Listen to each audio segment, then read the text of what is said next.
Hello guys and welcome back to my YouTube channel, and today you cannot see my lovely face, okay, which is a good thing for me. So I'm gonna make a demo review of this beautiful guitar.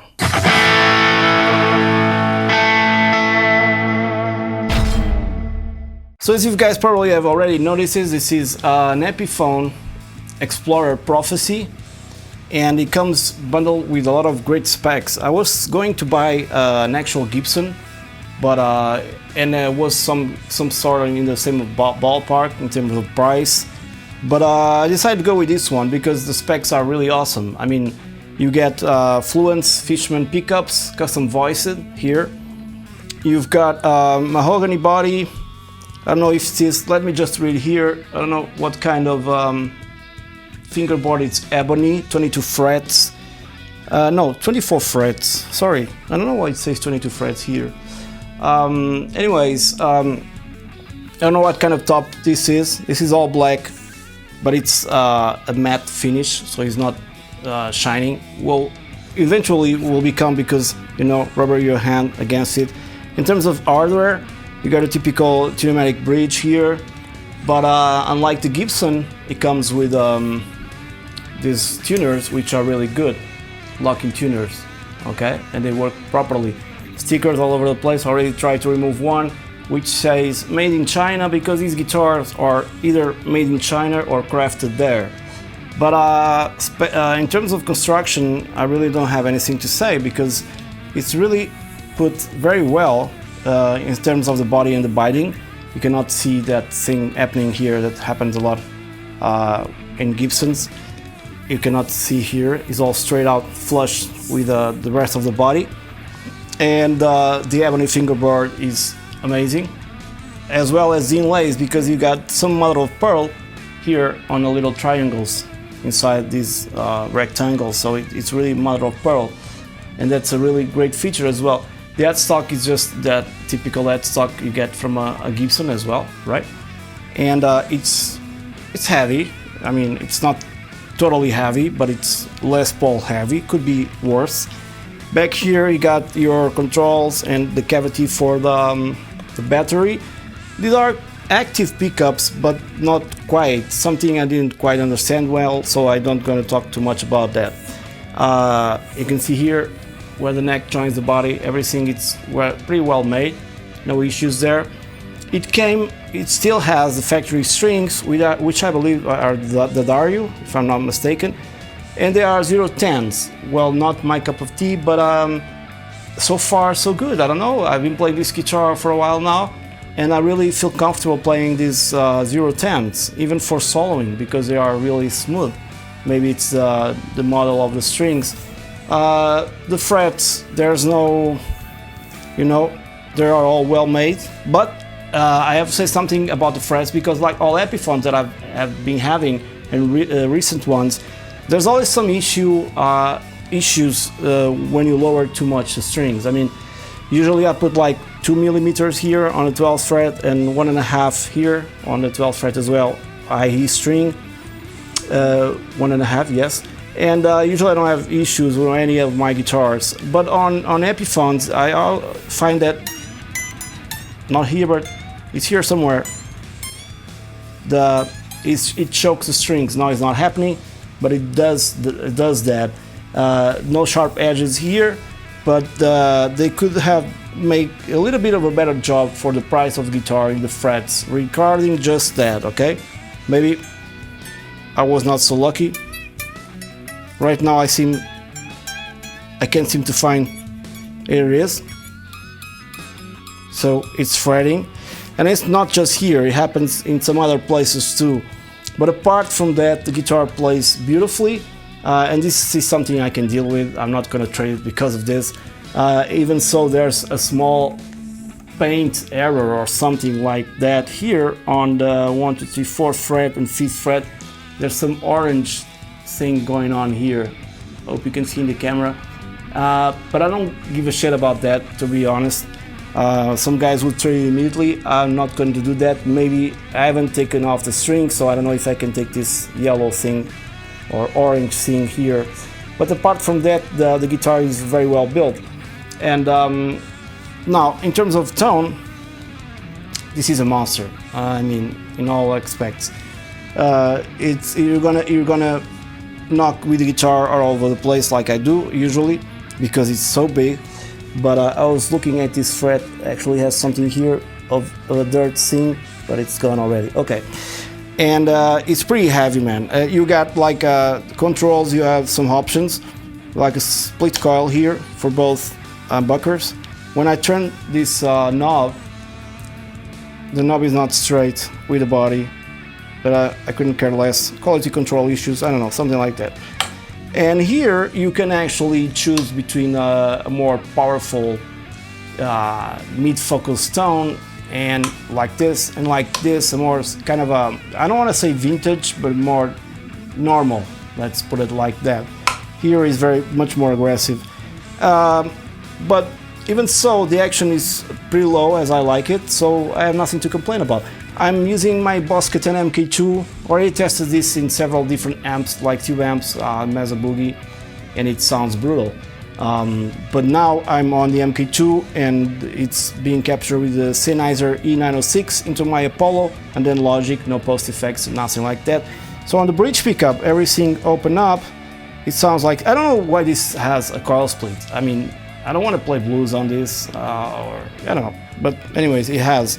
So on the bridge pickup, on the clean channel on the Boss Katana, where everything is turned off except for a little bit of reverb and the final EQ, the parametric EQ, it has a cut around 530 kilohertz. So it sounds like this.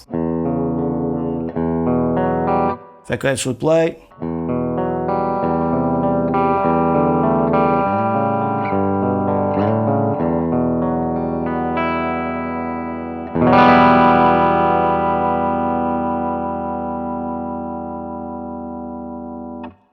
Lots of sustain, but it drives into distortion pretty easily if you really go down with the strings, very heavy.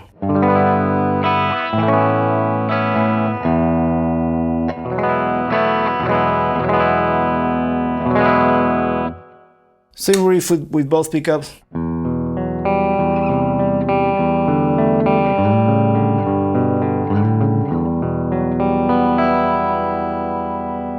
It's going to be great to create new packs for the Box GX100 and more for the Katana Metallica tones. Not just a neck pickup.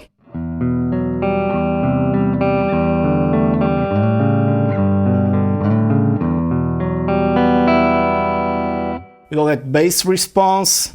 Now if I do this, it becomes a split coil.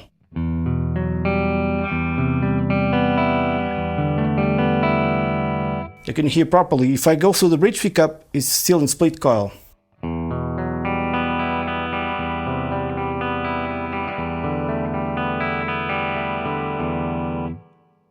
In the middle,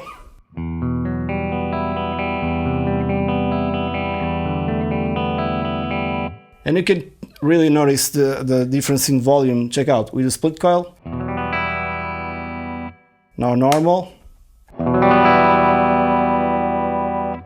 Now this one really changes the tone. Let's put it once again like this, first chord. Push it. You guys, probably it's difficult to hear even recorded with a microphone. I engage it. It seems like it has more volume, and indeed it's not actually more volume, but more mid-focus, so it appears to have more volume. Without it. I mean, with a vintage mode engaged, let's say that.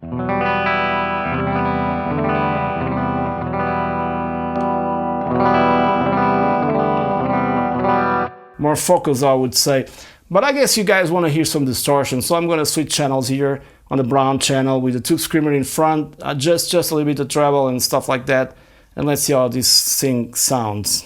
Okay, this is not any specific patch, so this is just the sound for the Katana on the brown channel with the tube screamer in front of it, a software pedal, and I just cut a little bit in the mids and also in the eyes, so in the eye hand. So it sounds like this on the bridge pickup with the mode 1, so without any vintage tone.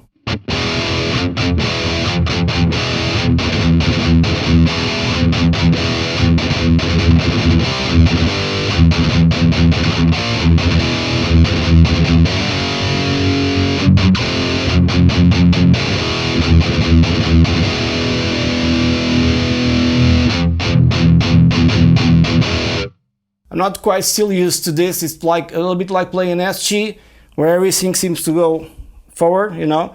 So I have to put the guitar like this and adjust my picking position. One thing I've noticed about these Fishman pickups, they are very, they have like sort of this attack that I don't find in any of my other guitars. The Solar with Duncan pickups, and other guitars with the Marzius, they're very precise for picking, for precise picking as well.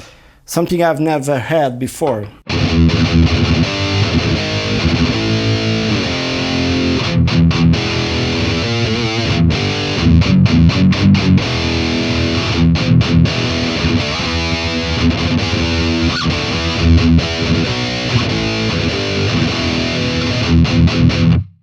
If I put this in the vintage mode,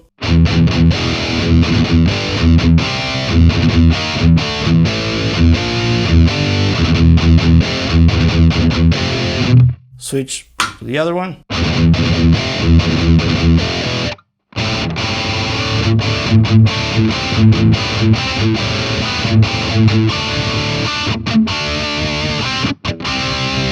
maybe it's more perceptible here.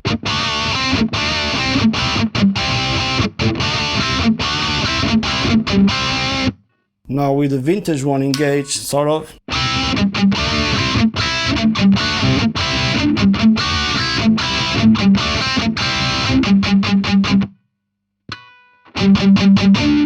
It's very easy to notice if I just mute this string.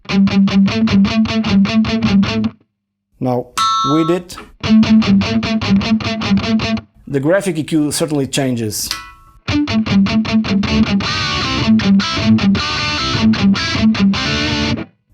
With it, I tend to prefer this position. I don't know why. For me, it wouldn't be necessary to change, but anyways.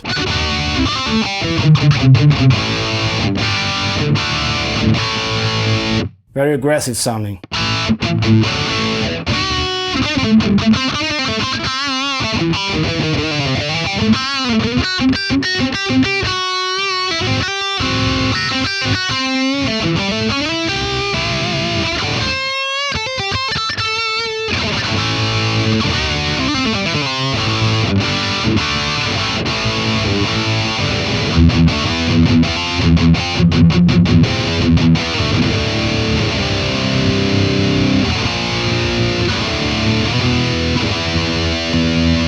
On the neck pickup,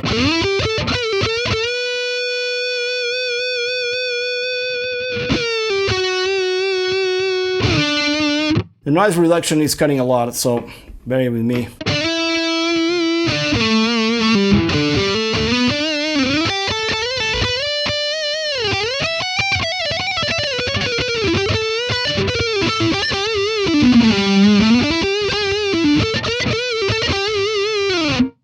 So it's kind of weird feeling that I have whenever I'm playing any notes. I don't have any warm-up whatsoever, so I'm gonna fail. But it's kind of funny because every note is being very well distinct among everything that I play, something that I never heard on another guitar.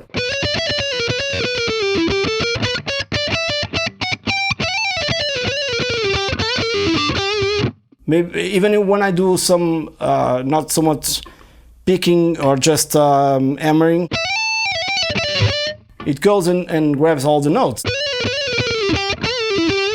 That's what I meant by like fast transient attack. Wrong place, see?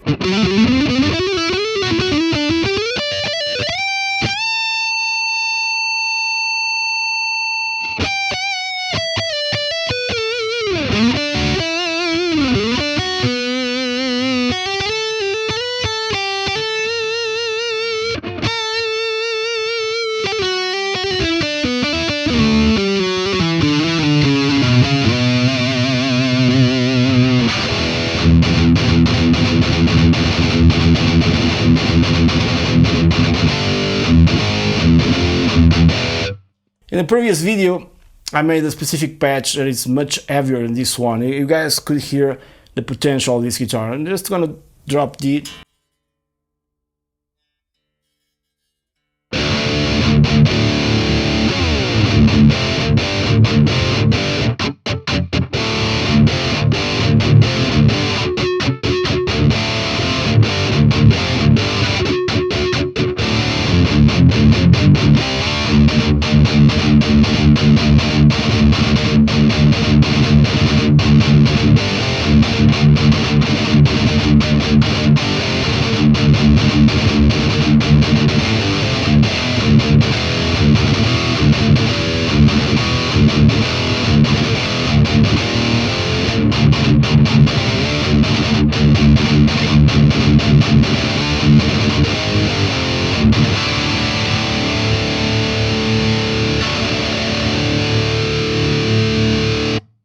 a total monster playing, man.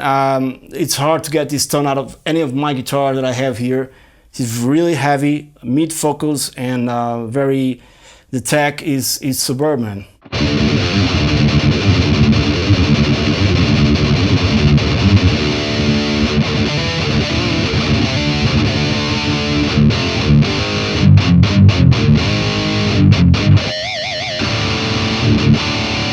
And all the tuning spot on.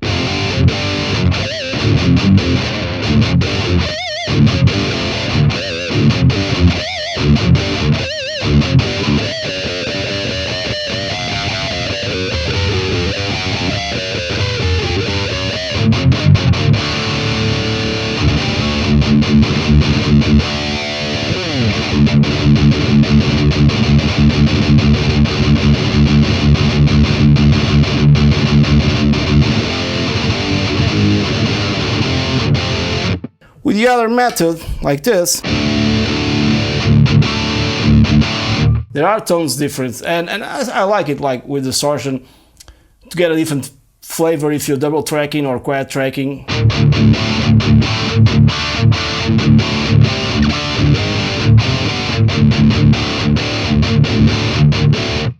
Not so mid.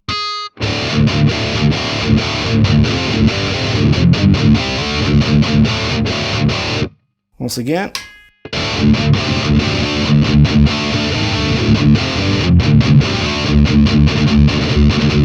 It's more of a classic type of distortion with this thing engaged, pulling out.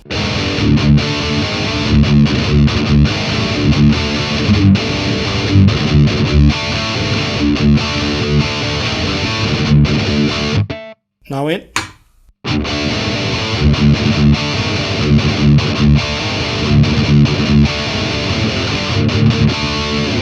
To be honest, I really don't know which one I prefer better, because they both sound great. And this was the review of the guitar. I think there's nothing else to talk about it. It's very straightforward, and I love the pickups in this brushed metal. Very cool. Okay. Oops. Hope the camera gets this. Also, everything is brushed like it was used. So it's really cool. This is one of the reasons I didn't went with the Gibson. Also, even they are in the same ballpark when it comes to price. This one has much more to offer, you know. And I don't mind saying Epiphone on the headstock, because Epiphone, as well as Gibson, they have been stepping up their game, and guitars are very well built for the price. And this one has no flaws. I mean, what could go wrong with this? The binding is correct to my eyes. There's no spots, there's not anything like this. I only say the frets could be a little bit better, not the fret edges, those are perfect, perfectly made, perfectly sanded, or whatever they do here. But there are some frets that eventually will make you fret out.